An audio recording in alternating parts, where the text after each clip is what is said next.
بسم الله الرحمن الرحيم السلام عليكم ورحمة الله تعالى وبركاته وعنا وناكسن إذن أهانتي مداوضي الواحد كسو دواتان وروحي دافع عالم كنا سو غاري oo si toos ah idin kaga imanaya channelkeena Gaxliiska Wararka qodobada aad ku daawan doontaan waxa kamid ah dowladda Soomaaliya oo bilowday baaritaan la xiriira dhanka caafimaadka ee cudurka coronavirus dowladda Uganda oo sheegtay in dhamaadka bishan ay bilaabi doonto la bixitaanka ciidamadeeda ku sugan gudaha Soomaaliya madaxweynihii hore ee dalkani Kenya Daniel Arap Moi oo ku geeriyooday isbitaal ku yaala magaalada Nairobi iyo waliba Shiinaha oo bilaabay takooridda ardayda Afrikaanka ee ku sugan wadankiisa intaasi waa qodobada warka iyaga ugu doorka roon haatan u diyaar garooba kuwa iyo kuwa kale oo faahfaahsan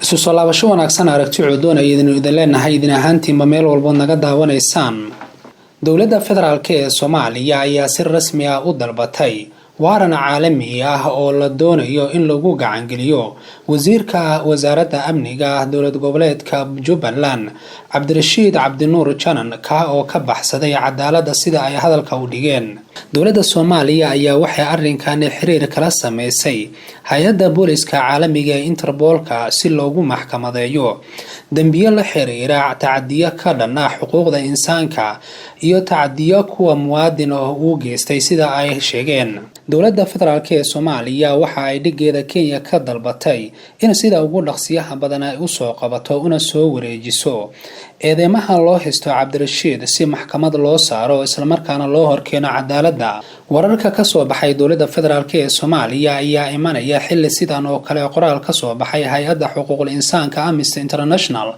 oo dowladda Kenya lagu codsanayo in Cabdirashiid Janan gacanta u geliso dowladda federaalka ee Soomaaliya wasaaradda caafimaadka xukuumadda federaalka ee Soomaaliya ayaa bilowday baaritaan caafimaad oo lagu sameynayo dadka safarka ku imaanaya garoonka diyaaradaha magaalada Muqdisho ee caasimadda dalka baaritaankan ayaa salka ku haya sidii loogu hortagi lahaa cudurka faafa ee coronavirus oo dhawaan ka dilaacay wadanka Shiinaha wadamo badan caalamkana uu ku sii fiday dhaqaatiirta caafimaadka oo ay ugu talagashay wasaaradda ayaa la geeyay garoonka diyaaradaha magaalada Muqdisho ee Aadan Cabdulle Cusmaan iyadoona baaritaano lagu sameynayo guud ahaan dadka ka soo degaya garoonkaasi qalabka loogu talagalay in lagu baaro ayaa la dhigay qaybaha hore ee laga soo galo garoonka diyaaradaha si loo xaqiijiyo xaaladaha caafimaad ee dadka isticmaalaya diyaaradaha u kala gooshaya dalka dibadiisa saraakiisha militariga Uganda ayaa sheegay in ay bilaabi doonaan wajiga labaad ee ka bixitaanka ciidamadooda nabad ilaalinta ee la geeyay Soomaaliya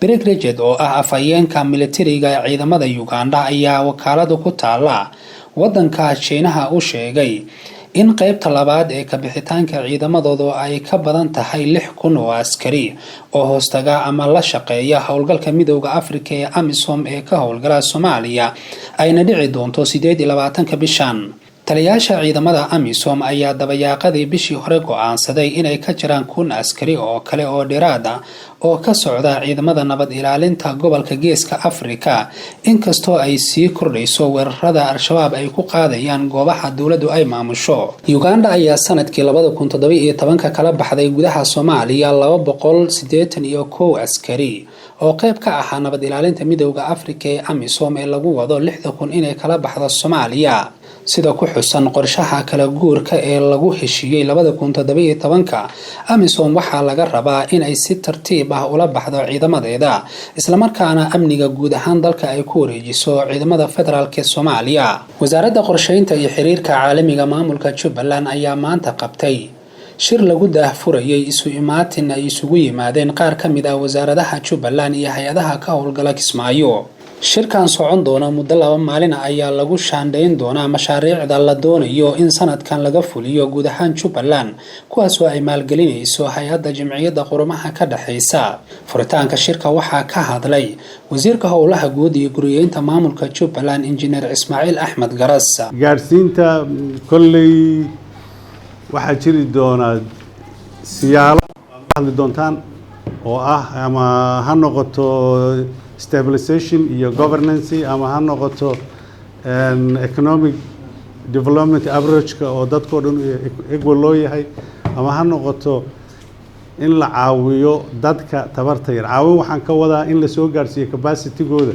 dadka jooga tuulooyinkeena iyo meelaha aan awoodin inay codkooda in la soo gaarsiiyo dadka kale iyo si ay economic development-ka uga qayb qaadan lahaayeen.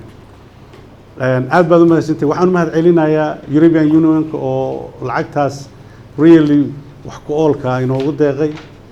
waxaa kaloo u mahadcelinayaa Adam Smith International oo ah institution-ka naloo soo marinayo fankaas iyo cid walba oo ka qayb qaadatay sida rabta ha uga qayb qaadatay mashruucan contribution ku lahayd. waad mahadsantihiin. wixii faahfaahin kulay details waxaad ka heli doontaan labadan bari workshop-kan aad qabsanaysaan oo planning-ka insha Allah taala. waa mahadsantihiin. shirkan waa inoo furan yahay. sanad kasta maanta oo kale 4 bisha labaad waxaa dunida laga xusaa maalinta kansarka adduunka. yoolka maalinkan waa in la dhiirigeliyaa dhibanayaasha la ildaran xanuunkan isla markaana bulshada laga wacyigeliyo cudurkan. haddaba maxaa sababa xanuunkan kansarka? sidee lagu gartaa? su'aalahaas iyo kuwa kale waxaa sharaxaya Dr. Axmed Maxamed Xuseen Ciro. cudurka kansarka waa cudurrada inta badan adduunka hadda aad ugu soo 40 sano u dambeeyay aad ugu soo biiray ama ku soo kordhay ayuu kamid yahay. waa cudurrada marka ay dadku ay maqlaan in badan oo kamid ah waxoogaa ay ka maartay ay ka qabaan cabsi weyn. marka cudurkan kansarka loo yaqaano noocyo fara badan buu leeyahay. waxa ugu muhiimsan waxa weeye waa nooc ku dhaca dhiigga iyo nooc ku dhaca xubnaha caadiga. yani guud ahaan markii laga hadlayo waa wax dhiigga raaca iyo wax xubnaha jirka ku dhaca. marka labada qaybood baa maartay category ahaan ugu weyn. kansarku qayb dhiigay ku dhacdaa, qayb waxay ku dhacdaa xubnaha bini aadanka sida sanbabka, sida maxaa la jiray naasaha, qofka maxaa la jiray xiniyaha, xubnaha taranka ee dumarka, mindhicirada, isha, meel kastay ku dhici karaan. marka intooda badanna cudurkaas markii laga hadlay kansarka ama guud ahaan haddii la kansarka waxyaabaha keena sababta lama garanayo. waxaa la leeyahay ama la ogaaday in ay unugyada jirka aadamuhu waxaa jira wax la koritaan ay koraan. waxaa loogu talagalaa marka si cabiran oo nidaamsan inay u koraan. qofka kansarka marka ku dhacayo waxaa isdabamar ku dhacaya ama si xawli ah oo sidii loogu talagalay aan ahayn u koraya unugyada dhiigga cells of the body ayaa waxaa ku dhacay loo yaqaan abnormal growth. bas qaabka ay u koreen marka waxay dhibaato u keensanaysaa. macnaha waa xanuun waxay dhibaato u keenayaan maarta unugyadii kale ee jirka ayuu keenayaan. marka waa cudur inta badan qaabka asaga ha maahane cudur dhaliyaha maarta sida TB oo kama bacteria, virus, parasite cudur dhaliyaasha nooca loo yaqaano ma keenaan. marka cudurkani wuxuu aad ugu soo farabatay adduunka intii warshadaha aad loo helay. yani warshadaha wixii 60-meeyadii ka dambeeyay adduunku wuxuu isu bedelay industrialized waa wada warshada ayaa laga dhigay. marka environment-ga jawiga isbedelaya ayaa waxa leeyahay inta badan mala awaalka ah ayaa ka qayb qaadanaya cudurku inuu sii farabato. inta badanna maartay labada nooc ugu badan ku dhiiga raaca iyo ku xubnaha intiisa kala ku dhacaan. qiyaastii 4600 oo arday Afrikaan ah ayaa ku xaniman gobolka Shiinaha ee uu ka dilaacay cudurka coronavirus kaasoo si dhaqso ah u fidaya sida ku xusan xog la aruuriyay. gobolka bartamaha Shiinaha oo ay ku taalo jaamacad caan ah oo loogu talagalay ardayda Afrikaanka ah ayaa xudun u ah fayraska halkaas oo tirada ugu badan ee dhimashada ay ka dhacday tan iyo dabayaaqadii sanadkii hore. Wuhan waa caasimadda goboleedka ay ku nool yihiin dad gaaraya 11 milyan waxayna ku sugan tahay xaalad gabi ahaanba aad looga dayriyay. ardayda Afrikaanka ah ee ku xayiran gobolka ayaa la faray inay raacaan tilmaamaha ay dejisay dawladda Shiinaha oo ka mamnuucaysa inay aadaan banaanka ama nooc kasta oo safar ah. hadday ardayda rabaan inay dalkooda ku noqdaan dawladda Shiinuhu waxay raadinaysaa damaanadda qaadka waxa looga fadhiyaa si badbaado leh oo muddo 14 maalmood ah markay yimaadaan. Hannah Ryder oo ah maamulaha hay'adda horumarineed ayaa ka warbixisay ardaydaasi iyadoo sheegtay inay xaaladda aad uga sii darayso iyadoo loo aanaynayo nidaam karantiilidda adag iyo mamnuucista gaadiidka boqortooyada Ingiriiska, Mareykanka, Faransiiska, Japan, Australia ayaa horay uga dadguraystay qaar ka mid ah muwaadiniintooda oo loo bedeli doono meelo ammaan ah muddo 2 toddobaad ah si ay gacan uga geystaan yareynta masiibadani. iyadoo ururka caafimaadka adduunka uu ku dhawaaqay xaalad degdeg ah oo caalami ah ayaa dawladda Afrikaanka ah ay ku mashquulsan yihiin sidii ay isku abaabuli lahaayeen.